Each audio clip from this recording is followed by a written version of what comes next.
Hello friends, welcome to Indian study पर आपका स्वागत है। दोस्तों, आज की इस वीडियो में मैं आप लोगों के लिए हिंदी का टेस्ट लेकर के आया हूं, जो कि आपके आने वाले एग्ज़ाम यूपीएसआई और UP triple S C PET दोनों ही एग्ज़ाम के लिए बहुत इंपॉर्टेंट है। तो वीडियो को एंड तक जरूर देखिएगा, क्योंकि लास्ट में मैं आपसे क्वेश्चन भी पूछूंगा और उसका आंसर आपको कमेंट बॉक्स में बताना होगा। साथ ही साथ इस वीडियो की पीडीएफ डिस्क्रिप्शन में टेलीग्राम चैनल का लिंक दिया हुआ है, वहां से आप प्राप्त भी कर सकते हैं। पहला क्वेश्चन सर आपके सामने, भारत देश में सर्वाधिक बोले जाने वाली भाषा कौन सी है? सिंपल और इम्पोर्टेंट क्वेश्चंस। तो भारत देश में बोले जाने वाली सर्वाधिक भाषा कौन सी है? तो सही आंसर हो जाएगा सर आपका हिंदी। पहला ही ऑप्शन करेक्ट। हिंदी में स्वतंत्र रूप से बोले जाने वाले अक्षर क्या कहलाते हैं? तो हिंदी में स्वतंत्र रूप से बोले जाने वाले अक्षरों को हम स्वर कहते हैं, क्योंकि स्वर को बोलने के लिए किसी भी की भी आवश्यकता नहीं होती है, इसलिए इनको स्वतंत्र इकाइयाँ भी कहते हैं। ठीक है। निम्नलिखित में से दीर्घ स्वर कौन सा है? Question number 8। दीर्घ स्वर आपको बताना है कौन सा दीर्घ स्वर है। बड़ा आ, बड़ी ई, बड़ा ऊ, ये सभी दीर्घ स्वर में आते हैं। तो सर दूसरा ऑप्शन करेक्ट हो जाएगा। देवर का आपको स्त्रीलिंग शब्द बताना है कि देवर का स्त्रीलिंग शब्द क्या होगा। तो देवर का स्त्रीलिंग शब्द क्या हो जाएगा सर? देवरानी। चौथा ऑप्शन यहाँ पर आपका बिल्कुल क्या हो जाएगा सर? करेक्ट हो जाएगा। संज्ञा के स्थान पर प्रयुक्त होने वाले शब्दों को क्या कहते हैं? Question number 10, important questions. तो संज्ञा के स्थान पर प्रयुक्त होने वाले शब्दों को हम सर क्या कहते हैं? सर्वनाम कहते हैं। पहला ही ऑप्शन यहाँ पर आपका बिल्कुल करेक्ट हो जाएगा। अच्छा, नेक्स्ट क्वेश्चन स्टार्ट करने से पहले मैं आपको बता देता हूँ कि UP triple S C PET और यूपीएसआई में आपकी हिंदी पूछी जानी है, और यही हिंदी आपको एसएससी जीडी में भी देखने को मिलेगी। अगर आप चाहते हैं कि एसएससी जीडी की एक ऐसी प्रैक्टिस बुक बता दूं ताकि आपको बहुत ज़्यादा वहाँ से प्रॉफिट मिल सके, और बिल्कुल एग्ज़ाम के अकॉर्डिंग या एग्ज़ाम के सिलेबस के अकॉर्डिंग उसमें प्रैक्टिस सेट जो है वो प्रोवाइड करवाए जा रहे हो, तो ऐसी ही एक बुक बता रहा हूँ, उसको देख लीजिए। फिर हम नेक्स्ट क्वेश्चन की तरफ बढ़ते हैं। दोस्तों, आप सभी लोग जानते हैं एसएससी जीडी में बम्पर वैकेंसी आई है, और ऐसे मौके बार बार नहीं आते। और मौके को जब आपके सामने आया है, उस मौके को हमको किस तरीके से लेना है कि हम अपनी एक सीट सुनिश्चित कर पाए, वो मैं आपको बता रहा हूं कि आपको किस तरीके से एसएससी जीडी में एक अपनी सीट सुनिश्चित करना है और वर्दी पहनना है। ठीक है।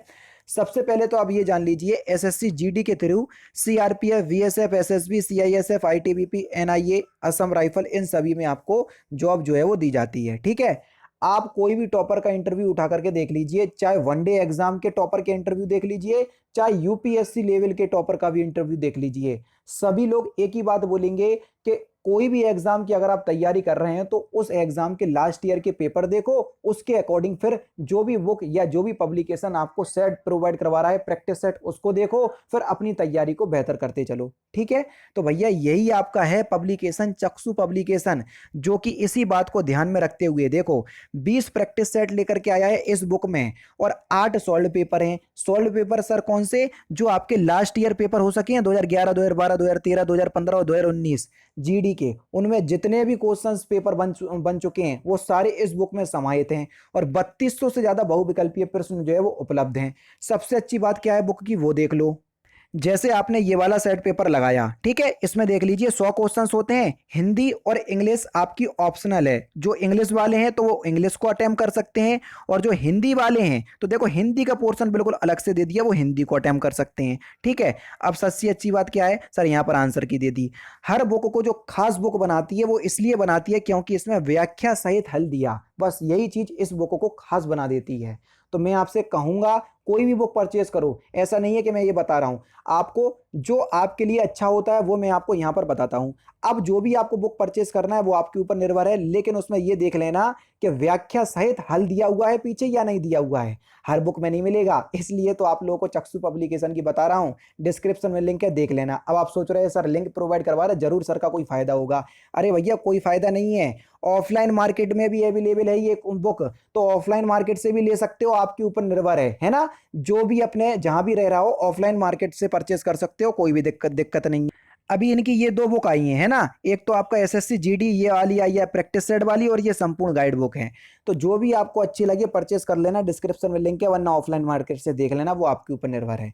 लेकिन मैं अपनी वीडियो में उन्हीं बुक्स को बताता हूँ जो आप लोगों के लिए अच्छी होती हैं, तो बता रहा हूँ। जैसा ठीक आप जैसा आपको अच्छा लगे वैसा आप कर सकते हैं, ठीक है। नेक्स्ट क्वेश्चन से आपका कि निम्नलिखित वाक्यों में से कौन सा ऐसा वाक्य है जिसकी क्रियाकर्ता के लिंग के अनुसार ठीक नहीं है। राम आता है, ठीक है, घोड़ा दौड़ता है, ठीक है, हाथी सोती है, देखो यही तो गलत है। तो यहाँ पर तीसरा ऑप्शन करेक्ट हो जाएगा। पढ़ करके भी देख लोगे तो भी समझ जाओगे। देशा शब्द कौन सा है। देशा शब्द वो होते हैं जिनकी उत्पत्ति कहीं और से हमको पता नहीं चलती। तो जहाँ से हमको पता नहीं चलती तो उन्हीं शब्दों को हम देशा शब्द कह लेते हैं, जैसे खिड़की, किलकिल, ठीक है, लोटा, कटोरा, ये सभी देशा शब्द हैं। तो चौथा ऑप्शन यहाँ पर आपका बिल्कुल करेक्ट होगा।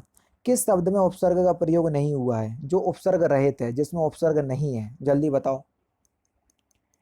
तो सही आंसर हो जाएगा सर आपका समेत। समेत में उपसर्ग का प्रयोग नहीं हुआ है, जबकि प्रत्यय का प्रयोग है ना। निम्नलिखित में से कौन सा अनेकार्थी शब्द है। क्वेश्चन नंबर 14, कौन सा शब्द जो है वो अनेकार्थी शब्द है, जल्दी बताओ। तो सही आंसर आपका क्या हो जाएगा, गोली। गोली शब्द जो है वो एक अनेकार्थी शब्द है। निम्नलिखित में से कौन सा शब्द अनेकार्थी नहीं है, बताइए सर। तो सही आंसर आपका क्या हो जाएगा, ऑप्शन नंबर डी, पुस्तक शब्द जो है वो एक अनेकार्थी शब्द नहीं है। रिजु का विलोम शब्द क्या होगा। सिंपल और इंपॉर्टेंट क्वेश्चंस। तो अगर हम बात करें सर रिजु की विलोम शब्द की, तो रिजु का विलोम शब्द होगा वक्र, पहला ऑप्शन करेक्ट। आवर्तक शब्द का विलोम शब्द क्या होगा। आवर्तक का आपको विलोम शब्द बताना है कि आवर्तक का विलोम शब्द क्या होगा। तो आवर्तक का विलोम शब्द क्या हो जाएगा सर, अनावर्तक, दूसरा ऑप्शन करेक्ट। पक्षी का आपको पर्यायवाची शब्द कौन सा नहीं है वो आपको बताना है। प्राणेश, ये पक्षी का पर्यायवाची नहीं है, दूसरा ऑप्शन करेक्ट। राजा का पर्यायवाची कौन सा नहीं है, 19। राघव, ये राजा का पर्यायवाची नहीं है, तीसरा ऑप्शन करेक्ट। शुद्ध वर्तनी का चयन करना है, कौन सी वर्तनी बिल्कुल शुद्ध है। ऋषि, दूसरा ऑप्शन करेक्ट। यहाँ पर भी शुद्ध वर्तनी का चयन करना है। दीर्घायु आप किस प्रकार से लिखेंगे, पहला ऑप्शन करेक्ट। तद्भव शब्द निर्दिष्ट कीजिए, कौन सा शब्द जो है वो तद्भव शब्द है। सिंपल है इसलिए जल्दी से चल रहा है। आधा, ये तत्सम शब्द है। तद्भव है अर्ध का। तत्सम तद्भव शब्दों के योग में से कौन सा त्रुटिपूर्ण है।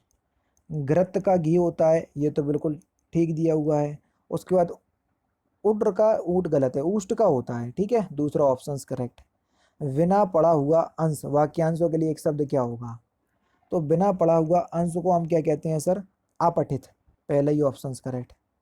जिसका मन व ध्यान दूसरी तरफ हो उसको क्या बोलेंगे, वाक्यांशों के लिए एक शब्द, तो उसको बोलेंगे अन्य मनस्क, यानी कि इस क्वेश्चन का चौथा ऑप्शन करेक्ट, अन्य मनस्क, चौथा ऑप्शन करेक्ट।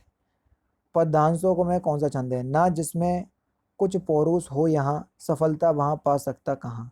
तो यहाँ पर कौन सा छंद है। तो सही आंसर हो जाएगा सर आपका द्रुत विलंबित छंद, और द्रुत विलंबित छंद एक वर्णिक छंद है, ठीक है। तीसरा ऑप्शन यहाँ पर आपका बिल्कुल करेक्ट होगा। थाड़े हैं नौ द्रुम डार गए, धनु कांधे धरे कर सायक लें। तो यहाँ पर कौन सा छंद है, तो यहाँ पर सवैया छंद है, और सवैया छंद भी एक वर्णिक छंद है, यानी कि इसमें वर्ण गिने जाते हैं।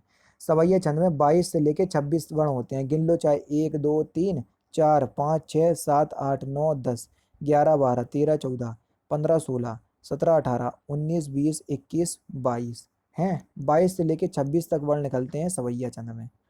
निम्नलिखित में से कौन सा अलंकार आपको बताना है। हनुमान की पूंछ में लगन न पाई आग, लंका सगरी जल गई, गए निशाचर भाग। हनुमान की पूंछ में आग भी नहीं लगी और लंका भी जल गई। हनुमान जी की पराक्रम का बड़ा चढ़ा करके वर्णन किया, अतिशयोक्ति अलंकार। मौसम कौन कुटिल खल कामी, यहाँ तो मैं पहचान गया हूँ कि कौन सा छंद है। तो सही आंसर आपका क्या हो जाएगा सर, यहाँ पर आपका वक्रोक्ति छंद है, दूसरा ऑप्शन करेक्ट। नई कविता के प्रतिमान के रचनाकार कौन है। तो नई कविता के प्रतिमान के रचनाकार कौन है, तो सही आंसर हो जाएगा सर आपका लक्ष्मीकांत वर्मा, पहला ही ऑप्शन करेक्ट। अशोक के फूल निबंध के रचनाकार कौन है। तो सही आंसर हो जाएगा आपका डॉक्टर हजारी प्रसाद द्विवेदी। यहाँ पर भी पहला ऑप्शन करेक्ट। नेक्स्ट क्वेश्चन, सिर से पानी गुजर जाना, इस मुहावरे का सही अर्थ क्या है? तो इस मुहावरे का सही अर्थ हो जाएगा सहनशीलता की सीमा टूट जाना, दूसरा ऑप्शन करेक्ट। नक्कार खाने में तूती की आवाज, इस मुहावरे का सही अर्थ क्या है? तो सही आंसर होगा समर्थ व्यक्ति के सामने असमर्थ व्यक्ति का प्रभाव नहीं पड़ता, चौथा ऑप्शन करेक्ट। भई गति सांप छछूंदर कीरी, इस लोकोक्ति का सही अर्थ क्या है? तो इस लोकोक्ति का अर्थ है कि दुविधा में पड़ जाना, तीसरा ऑप्शन करेक्ट। शुद्ध वाक्य का चयन करना है, कौन सा वाक्य शुद्ध है? Question number 35। गौतम ऋषि की पत्नी का नाम अहिल्या था, पहला ही ऑप्शन यहाँ पर आपका बिल्कुल करेक्ट हो जाएगा। शेर को देखकर उसका होश उड़ गया, गलत है ना, इसको शुद्ध करना है। शेर को देखकर उसके होश उड़ गए, है ना, तो यहाँ पर आपका सही आंसर क्या होगा? शेर को देखकर उसके होश उड़ गए, चौथा ऑप्शन यहाँ पर आपका बिल्कुल करेक्ट हो जाएगा। श्याम जल से पौधे सींच रहा है, इस वाक्य का शुद्ध रूप बताइए। श्याम पौधे सींच रहा है, क्योंकि पौधे सींचने का ही मतलब होता है कि जल से सींचे जा रहे हैं, तो तीसरा ही ऑप्शन करेक्ट। देखो 38 से 40 तक एक क्वेश्चन को या एक सेंटेंस को 4 पार्ट में डिवाइड कर दिया, जिसमें गलती है वही आपको चुनना है। उपरोक्त वाक्य प्रत्येक दृष्टि से शुद्ध है, इसके किस भाग में गलती है? 38 का उपयुक्त वाक्य होगा, ना कि उपरोक्त वाक्य, तो पहले ही ऑप्शन करेक्ट, इसके पहली पार्ट में गलती है। इस समय उसकी आयु लगभग 30 वर्ष है, तो इस समय उसकी आयु लगभग 30 वर्ष है, इसके भैया किसी पार्ट में गलती नहीं है, चौथा ऑप्शन करेक्ट। वे अनपढ़ हैं तथापि मूर्ख नहीं, इसके किस पार्ट में गलती है? तो इस क्वेश्चन का आंसर आप मुझे कमेंट बॉक्स में बताना है ना। तो दोस्तों ये थे दोस्तों 40 हिंदी के इंपॉर्टेंट क्वेश्चंस जो कि मैंने आज की इस वीडियो में बता दिए। अगर आपको वीडियो अच्छी लगी हो तो प्लीज़ दोस्तों वीडियो को लाइक और शेयर जरूर कर दीजिएगा, इस क्वेश्चन का आंसर जरूर से आप कमेंट बॉक्स में बताइएगा। मिलते हैं दोस्तों नेक्स्ट सेशन में, नेक्स्ट क्लास में। जय हिंद, जय भारत।